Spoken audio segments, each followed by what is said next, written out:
What's up, guys? It's Aaron. Hey, so I wanted to make a video today about the voice of fear, how it may be affecting your service business. I see this a lot, and even I deal with it, and I think a lot of people deal with it. Voice of fear is an interesting voice, and everyone has this voice in their mind.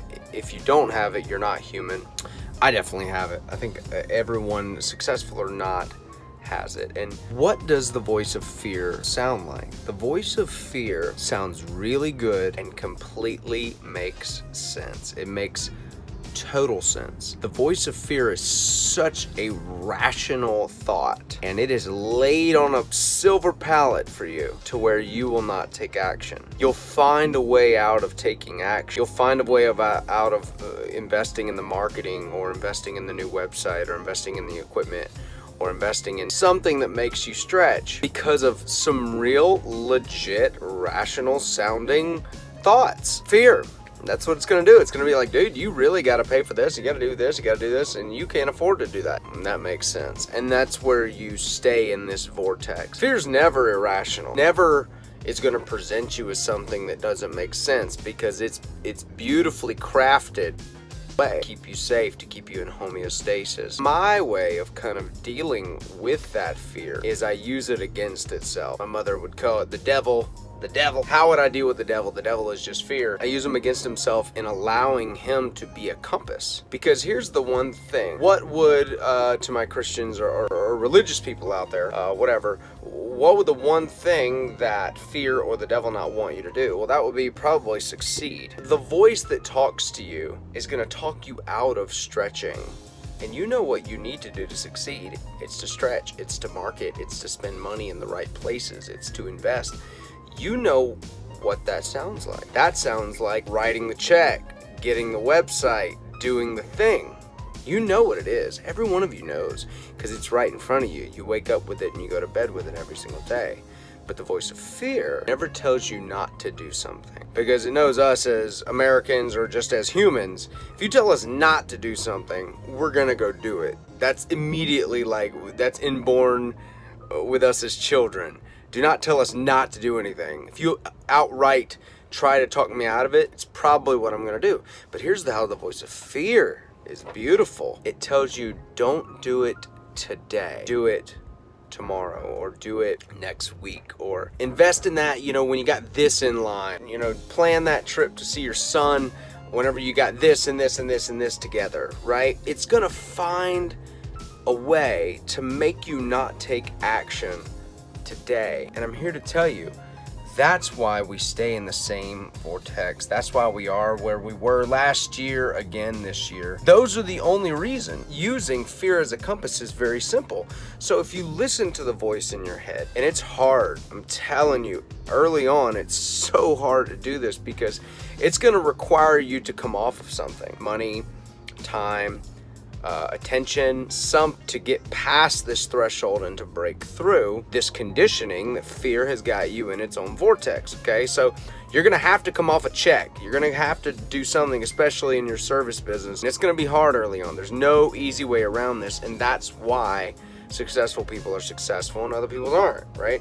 It's just because they just do it. They acknowledge the fear, but they just do it anyway, right? They're scared all the time. They're terrified all the time, but they're just doing it. You don't see them shaking in their boots, but deep down, they would admit to you that they fear more what happens if they don't do it than what happens if they do. I would assure you that you taking that leap, and building that website, or getting that traffic, or getting that equipment, or whatever it may be, it's not going to break you. It's not going to put you in your mom's house on the floor sleeping in a sleeping bag. I promise you, when you invest in it and you take that leap, that's when the rewards come. And it's easy to say. Look, you can say, Aaron, that's easy to say. All right, yeah. It's easy to say, but I just don't have this. I just don't have this. Okay, fair. What do we need to change? What do we need to change as far as how we're living now, where we can live a different way later? Are you spending money going to the bar? Are you spending money? You're spending money somewhere.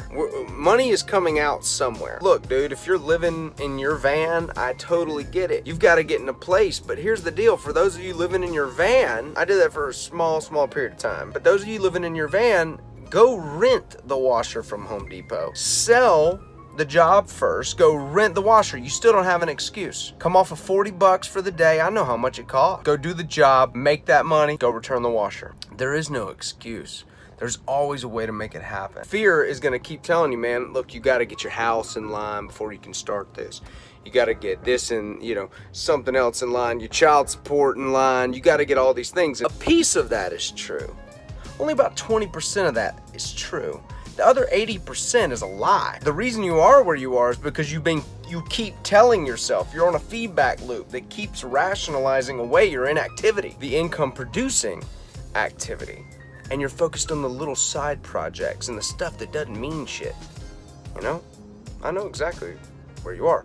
It's hard to focus on IPA, income producing activity. It's hard to focus on that stuff because that actually moves the needle. Part of you might even be scared. What if you do make it, right? People were like, why would I be scared of that? I mean, I'm gonna tell you, succeeding is scary. Actually getting what you desire, it's scary.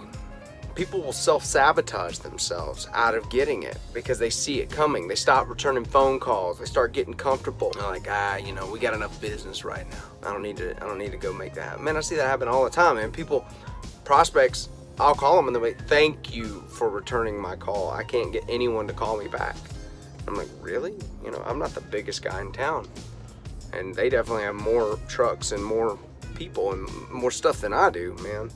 How are they not calling you back? How do they not have time to do so? Even if you put them in October, it's August, dude, or it's September now. Even if you put them in November or whatever, call them back, go see them, figure it out. I just want to make this video because, from talking to some of you guys who've reached out about, SEO and traffic and stuff like that and how to drive traffic quick, what are the main things to focus on in your business, early on? There's a lot of clutter and I'm telling you, you can get caught up in it. But what are the pillars to focus on to drive traffic? A, either for free, or B, low budget traffic to where you can start getting some stuff moving. The biggest thing is taking the step, going out and doing it. That's the separation. Don't succumb to your fear today. But I also want you to self-audit a little bit, and we all need to do this every single day. If there's a hard conversation you need to have, that might be where the fear is. Maybe it's your wife, maybe it's your spouse, whatever. You need to have a hard conversation with her. Something's not right in the marriage or something like that. You need to have that conversation. Maybe it's a hard conversation you got to have with a prospect or a client or something. That's in itself its own rationalization. Look, these things will look at you when you wake up and when you go to bed until you do them. Until you do them. You in your mind's eye and your heart will know that you're bitching out. You'll know it. And you can say what you want to your friends, and you can drink beer and cook out and do all these and rationalize away your inability to be successful, but you in your heart know why you're not getting it done for your family. And for me, that was a wake-up call, deep wake-up call for me. And I just couldn't deal with myself any longer. Look, you're not in competition with the guy who has 10 trucks. You're not in competition with the guy who has really good equipment with only 1 truck. You're in competition with the guy who went to bed last night and woke up today. Now let's see how many of those little fears and hard conversations. Who was it, Tony Robbins, that said your income will be dictated by how many uncomfortable situations you're willing to put yourself into. So let's measure something tomorrow or today, whatever you are watching this video. If it's 8 a.m., then today. How many uncomfortable positions, uncomfortable conversations, uncomfortable things can you get done today? Well, it's doing your taxes, man, that sucks, it's uncomfortable. How many of those, whether it's putting some money down on some marketing? I hope you guys are having a great day, great Sunday. I wish you a wonderful time, and I hope you're enjoying this day with your family.